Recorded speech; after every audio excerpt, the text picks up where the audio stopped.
자, 오늘도 여러 가지 이슈가 있었는데요. 먼저 이란 소식을 살펴보겠습니다. 월저널이 보도를 했습니다. 이란이 종전 합의를 서명하는 즉시 석유 수출을 재개할 수 있게 된다는 그런 소식인데요. 이 제재 면제는 서명 즉시 발효가 되고 은행, 운송, 보험 등 관련 금융, 물류 인프라까지 확대된다는 점을 여러 매체에서 확인해주고 있습니다.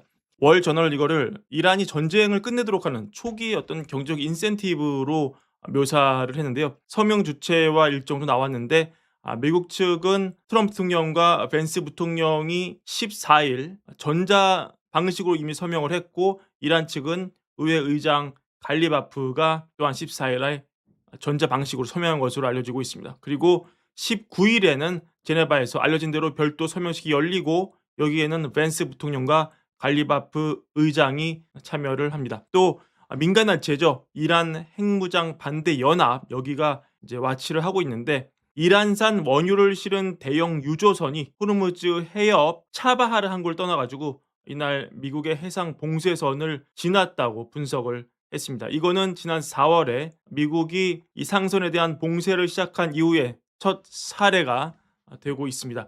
자, 이런 소식이 나오면서 오늘도 국제 유가 안정적으로 떨어지는 모습이었습니다. 이제 WTI 기준으로 70달러 중반대까지 떨어졌습니다. 어제 80달러 초반대로 떨어진 이후에 또 한 번 급락세가 나오면서 이제는 70달러 중반대까지 내려갔다. 이것은 거의 이제 지난 3월 정도 보였던 그 유가의 레벨까지 근접했다. 우리가 이걸 알 수 있고요. 여기서 조금만 더 떨어진다면 거의 평소 수준으로 지금 WTI 원유 가격이 떨어진 것으로 우리가 볼 수 있겠습니다. 하지만 그거에 비해서 최근 이 장기 금리의 하락세는 아주 그 정도로 가파르진 않습니다. 사실은 우리가 기대보다는 조금 미미하다, 이렇게 볼 수 있는데, 결국 증시 사이드에서 봤을 때 우리가 원유 가격 그 자체도 매우 중요하지만 이 국채 금리라는 것은 증시가 봤을 때 이런 로테이션이 있는 거죠. 자, 높아진 유가가 물가를 올리고 그 높아진 물가가 장기 금리를 건드립니다. 그래서 높아진 장기 금리가 증시 밸류에이션을 압박하는 그런 효과가 있는 것이죠. 그렇기 때문에 유가가 떨어지는 것도 중요하지만 이게 원 쿠션, 투 쿠션을 막고 장기 금리를 건드리는 메커니즘, 이것이 또한 중요한데요. 지금 시장이 만족할 만큼의 그런 하락은 덜 나오고 있는 그런 셈입니다. 이건 왜 그러냐? 사실은 지금 연준이 이제 FOMC를 내일 열지 않습니까? 여기서 어떻게 연준이 얘기를 해줄 것인가, 또한 점도표가 어떻게 나올 것인가, 그리고 경제 전망이 어떻게 나올 것인가, 이런 거에 대한 시장의 우려가 여전히 남아있기 때문입니다. 지금 결국 채권 시장은 유가 하나만 보고 방향을 잡기는 조금 이르다. 일단 연준이 뭐라고 하는지를 지켜보고 움직이자, 이런 관망 모드에 들어가 있다고 우리가 볼 수 있는데, 그래서 유가 급락이라는 호재가 조금 덜 반영된 것이죠. 그러면 그 연준 내일 무엇을 보여주느냐, 이 부분이 또 시장 심리를 읽을 수 있는 핵심이 될 수 있습니다. 내일 금리 동결은 거의 확정적이라고 볼 수 있죠. 지금 한동안은 유가가 높을 때는 이쪽으로 많이 찍혀서 나왔지만 지금은 굉장히 좁혀진 모습입니다. 그래서 금리 동결을 시장은 99.5%의 확률로 베팅하고 있습니다. 결국 확정적이다, 이렇게 볼 수 있고요. 다만 이 확률이 조금씩 옅어지면서 지금 현 시간으로 봤을 때는 12월에는 인상할 가능성이 높겠다. 왜냐면 이제 요게 50을 넘기 때문이죠. 49가 찍혀 있는데 12월에는 연내 금리 인상을 한번 할 수 있다. 이 정도로 지금은 보고 있는데요. 결국 이런 어떤 연준 위원들의 심리를 읽을 수 있는 것들이 내일 두 개 나오는 거죠. 하나는 점도표입니다. 즉 연준 위원들이 앞으로 금리를 어떻게 정할 것인가, 이런 생각인지를 점으로 찍어주는 그런 표인데요. 직전까지만 해도 사실은 금리 인상이 기본 시나리오는 전혀 아니었습니다. 하지만 점점 물가가 잡히지 않는 그런 상황이 나오고 헤드라인 기준으로 CPI 같은 경우 4% 넘게 그런 숫자가 찍혀 나오면서 연준 위원 안에서 금리를 이제 인상하는 게 기본 시나리오다, 이렇게 얘기하는 매파들이 많이 나오기 시작했죠. 그래서 그 사람들이 내일 점도표로서 자기의 생각을 익명의 힘을 빌려서 막 찍을 수 있습니다. 그래서 만약에 생각보다 더 많은 사람들이, 평소에 매파로 불리지 않던 사람들이 익명의 힘을 빌어서 많이 금리 인상으로 점을 찍어 놓는다면은 우리가 시장이 또 한 번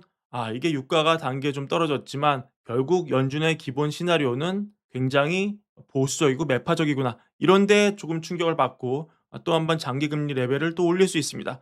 마찬가지로 경제 전망 역시 지금 연준이 어느 정도로 올해 내년 경제의 활기를 예측할 것인가 이런 걸 봤을 때 연준의 기본 시나리오가 굉장히 좀 높거나 또는 연준의 물가 전망이 굉장히 높게 나온다면은 또 한 번 시장은 거기에 반응을 해서 장기 금리를 올리는 식으로 또 반응을 할 수 있습니다. 여기서 또한 재미있는 포인트가 이런 분석이 나오고 있습니다. 사실 어제도 설명드렸지만 이 케빈 워시 연준 의장은 이제 차기라는 말도 필요가 없겠네요. 케빈 워시 연준 의장은 연준의 역할을 좀 제한적으로 운영하기를 좋아하는 사람입니다. 연준이 너무 말을 많이 해서는 안 되고 외부 커뮤니케이션을 너무 많이 해서 지방 방송을 많이 하면 안 된다고 생각을 하는 사람이고요.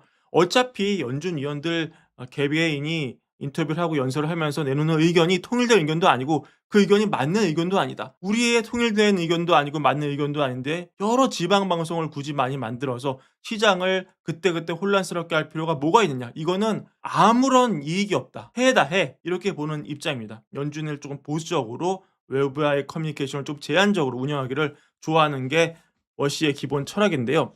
점도표 말씀을 드렸는데 일각에서는 워시가 내일 나오는 그 점도표에서 본인이 점을 찍지 않을 거라는 그런 예측이 나오고 있습니다. 왜냐면 그거에 대한 함의가 없다고 생각하기 때문인데요. 물론 워시가 찍지 않는다고 해서 다른 연준 위원이 찍지 못하게 말릴 수는 없는 것이죠. 하지만 연준 위원 중에 이 점도표 다플롯을 좋아하지 않는 사람 입장에서는 좀 지지를 받을 수가 있는 것이고 또한 더 나아가서 연준의 수장, 의장이 스스로 이 점도표에 대한 어떤 이 점찍기를 거부하면서 이거에 대한 신뢰를 무너뜨린다면은 시장이 다른 연준 위원이 많이 찍었다 하더라도 이거를 점점 의미 없는 것으로 바라보게 만드는 그런 단초를 워시 의장이 만들어낼 수도 있습니다. 굉장히 재미있는 관전 포인트가 될 수 있을 것 같습니다. 그리고 기자회견 또 경제 전망 관련해서도 이번이 인제 워시 의장의 첫 번째 기자회견이기 때문에 새로운 의장이 물가와 고용 사이에서 어디에 무게를 두는지, 시장의 어떤 금리나 기대를 인정하는지 아니면